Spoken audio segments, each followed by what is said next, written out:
What's up, everybody? Welcome back to another edition of Trophy Dad. Jake back with you as always, and it is time to talk about God of War Ragnarok Valhalla, the brand new free, I still can't believe I'm saying it, free DLC for God of War Ragnarok.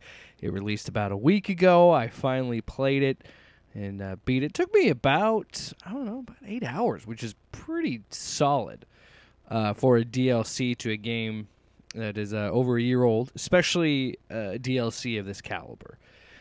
I talked about it on the pod itself about how I am baffled that this game, this DLC is free. And it's true. The amazing quality. It stays with the quality that Sony Santa Monica has set with not only the original trilogy, but these new Norse ones. Wow.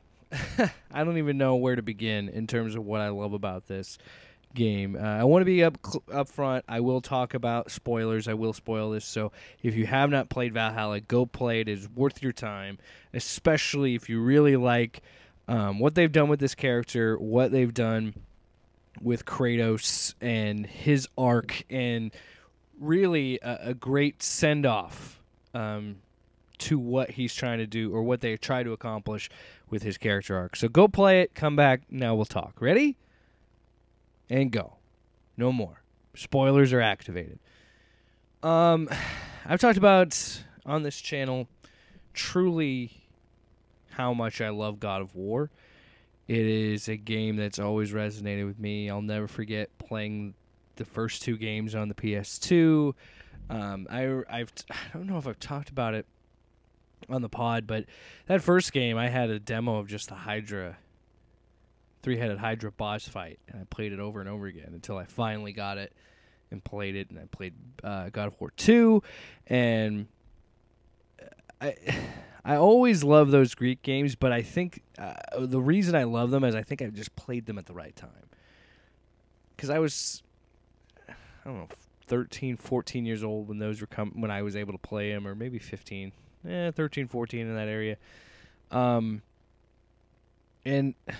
it was great for that kid. It was great for me then. It was great for what they were trying to accomplish, for what I experienced in my life. And I'm tying that to Kratos and his story. I'm not taking away from those first three games. I still love those first three games. Do I think control-wise they hold up? Yeah. Do I think graphically? Probably not, but that's not fair. I don't believe in critiquing a retro game based on what it looked like in 2005 and 2007. I'm not going to hold it up to 2023 standards, but I play those games a lot. And as I've gotten older, and maybe it is having the hindsight of these games, the duology and the Norse era, I don't have that same emotional connection to those games. And maybe it is because I'm not that guy. Maybe it is because I'm not an angry teenage boy. And the simple story of Kratos and his vengeance and his hatred and his callousness just doesn't resonate with me at 30. And if you do, and I want to be very clear, if you do have that connection, you do feel that way still about those games, good for you. I'm not saying you can't. But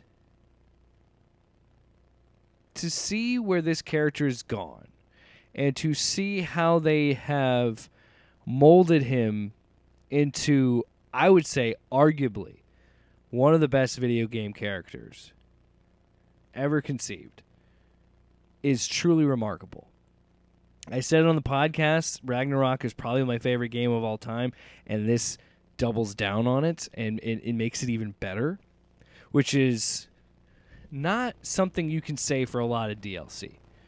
Rarely do you get a DLC this good where it improves the base game, so much so that I've already beaten it. I want to go back and play it again.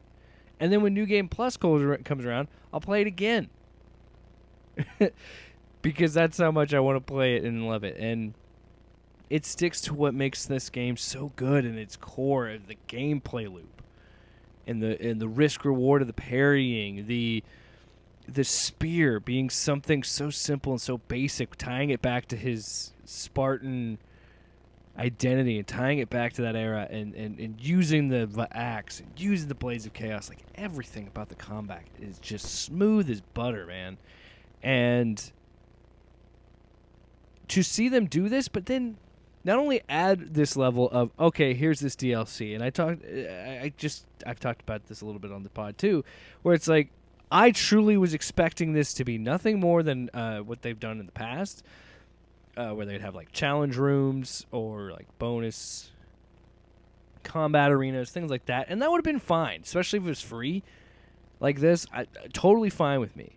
But to have all these story beats and have an impactful story and make me feel the way I did once I finally put the controller down and finished it is just truly remarkable. And it blows my mind that this is free.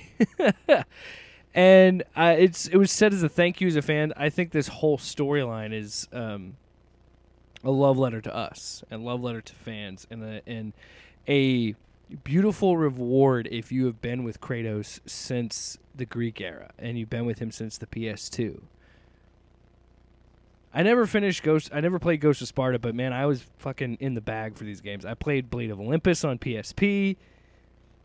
I played God of War and God of War 2 countless times, getting ready for God of War 3. And how they tie the Greek era back to this and tell that story and give us the closure that we wanted from that era to this era was masterful. The fact that he's talking about, like, there's different things when you're going through, and I think I forgot to mention the roguelike elements. To also introduce this DLC, introduce a new concept that you've never done before with a narrative attached to it. Yes, they've done, I think, something like this, but there's not been, like, narratively tied to something. It was just, I'll start the challenge over. Whereas this is, it is a loop. And to see that loop and not frustrate me. I mean, it did frustrate me. Make no mistakes about it. This is a tough one. This is difficult. Like, when you get to the final fight with Tyr, it is tough. It's hard. You got to work for it. You got to earn it. And where I was getting frustrated, and it was back, it reminded me back of the old days where I put down the controller and, like, I'm done.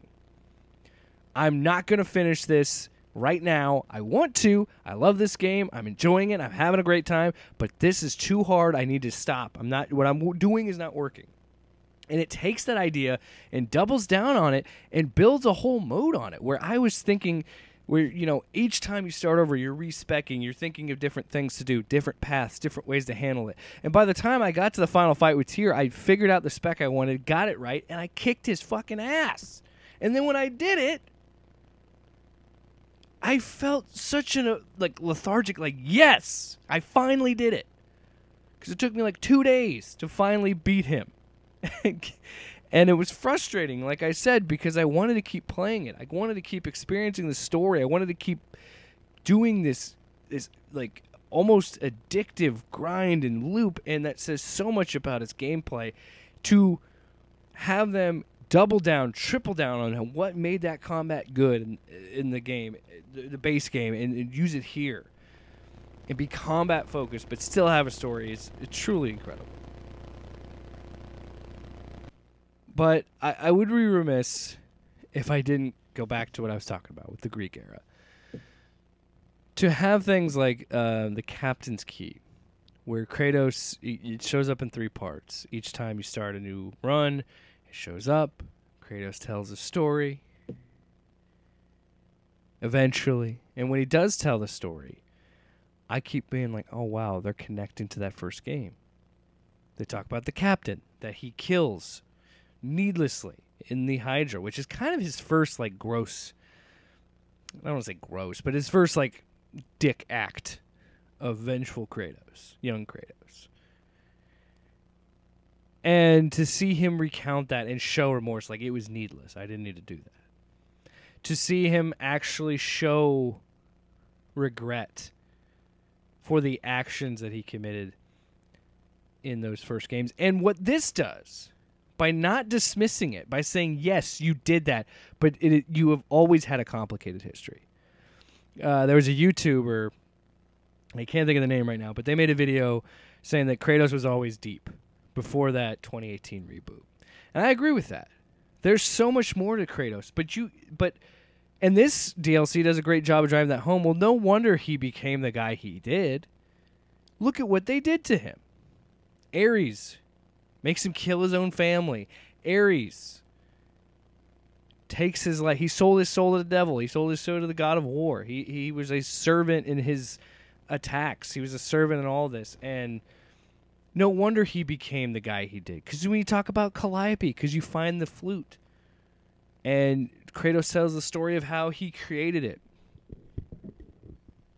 And the story about how she used to play it all the time, and he could remember every note, but he couldn't do it anymore. And Mimir's like, if this is a story about you killing your family, you don't have to tell me that story. I know it. And you know it's a different story. And then he tells you the story of the end of Chains of Olympus, where you have to push her away in the fields of Elysium, and retells that to Mimir. For me, a guy like me who played that, experienced that, playing his PSP, which I still have, by the way. I don't think I have Chains of Olympus still. But that, to me, was like, dang, man. They're cooking with this. They're cooking with grease. Or gas, whatever the phrase is.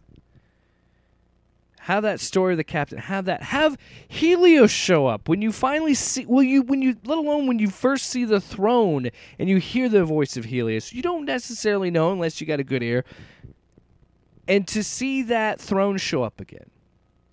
And to see where he was and see that's the fear that Kratos has. It's so relatable and it's so good. And then to do it again, and this time it's Helios' head that you viciously rip off in the third game. Which you could argue was needless. But it was his path of vengeance, and he needed to get to that path of vengeance.